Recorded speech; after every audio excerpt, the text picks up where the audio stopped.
आई जी, accrual basis accounting और cash basis accounting, ये क्या है भैया? एक्रूअल बेसिस अकाउंटिंग और कैश बेसिस अकाउंटिंग। तो बेटा अब आपने ना बहुत सारे अकाउंट्स पढ़ ली, फाइनल अकाउंट वगैरह पढ़ चुके हैं, अब आपके लिए ये चीजें समझना बहुत आसान है।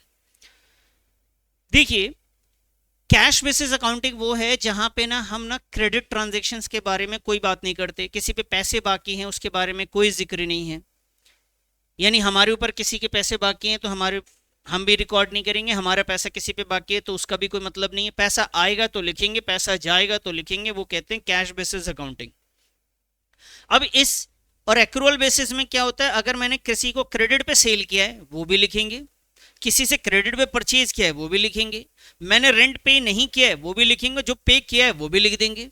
तो इसके अंदर क्या होता है बेटा, क्रेडिट ट्रांजैक्शंस वो भी रिकॉर्ड होते हैं, आउटस्टैंडिंग्स रिकॉर्ड होता है, एडवांस रिकॉर्ड होता है, जबकि इसके अंदर ये सारी चीजें रिकॉर्ड नहीं होती। तो आप खुद ही सोचिए कि ये एक एक चीज रिकॉर्ड कर रहा है, चाहे वो कैश ट्रांजैक्शन है, क्रेडिट ट्रांजैक्शन है। बताओ सही प्रॉफिट लॉस किससे निकलेगा?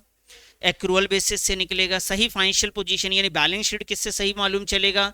एक्रूअल बेसिस अकाउंटिंग से मालूम चलेगा। तो ज्यादातर लोगों को क्या फॉलो करना चाहिए? एक्रूअल बेसिस ही करना चाहिए। समझ में आई बात? तो यही सारी चीजें लिखी गई हैं, आइए मैं पढ़ के बता दूं आपको। Record both the cash and credit transaction. Accrual में क्या होता है बेटा, कैश और क्रेडिट ट्रांजेक्शन दोनों रिकॉर्ड किए जाते हैं, जबकि कैश बेसिस में क्या होता है, रिकॉर्ड ओनली कैश ट्रांजेक्शंस। बताइए इतनी बात समझ में आ गई? इसके अंदर प्रीपेड, एक्सपेंसेस, आउटस्टैंडिंग, एक्रूड सारी चीजों का हिसाब किताब होता है, जबकि इसके अंदर प्रीपेड आउटस्टैंडिंग का कोई हिसाब किताब नहीं होता। किससे करेक्ट प्रॉफिट लॉस निकलेगा बेटा?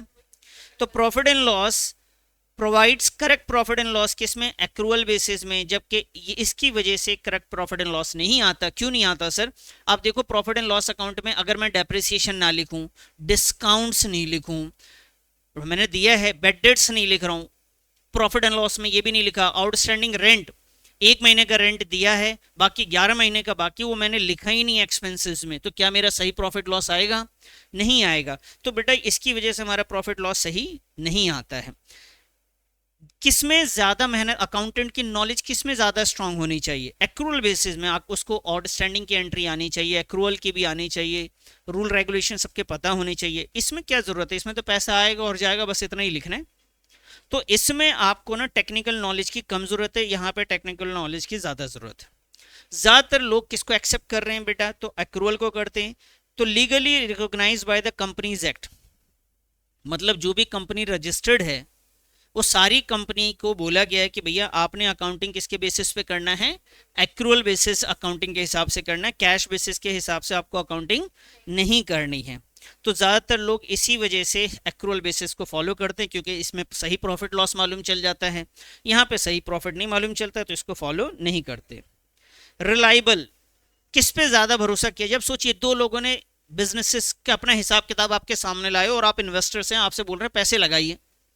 आपने दूसरे से पूछा भाई बताओ आपने अकाउंटिंग कौन सा फॉलो किया? वो कहता है जी मैंने कैश बेसिस किया है बस, और मैं प्रॉफिट एंड लॉस उसी के हिसाब से बता रहा हूँ। एक कहता है जी मैंने एक्रूअल बेसिस अकाउंटिंग की है और मैं प्रॉफिट एंड लॉस बता रहा हूँ। आपको किस पे ज्यादा भरोसा है?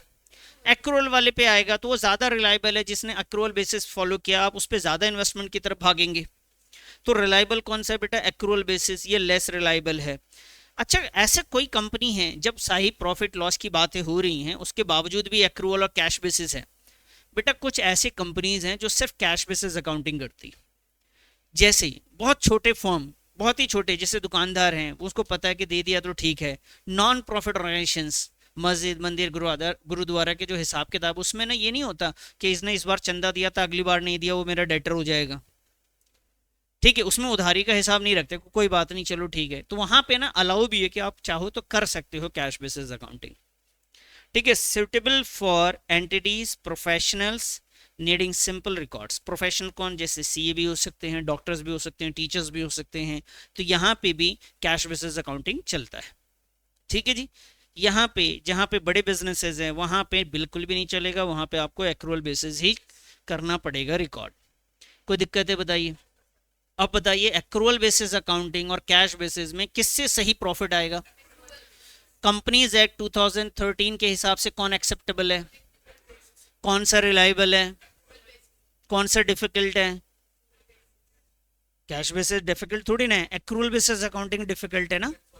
किसमें प्रीपेड एक्सपेंसेस आउटस्टैंडिंग एक्रूड का एडजस्टमेंट होगा? एक्रूअल बेसिस में होगा, कोई दिक्कत तो नहीं।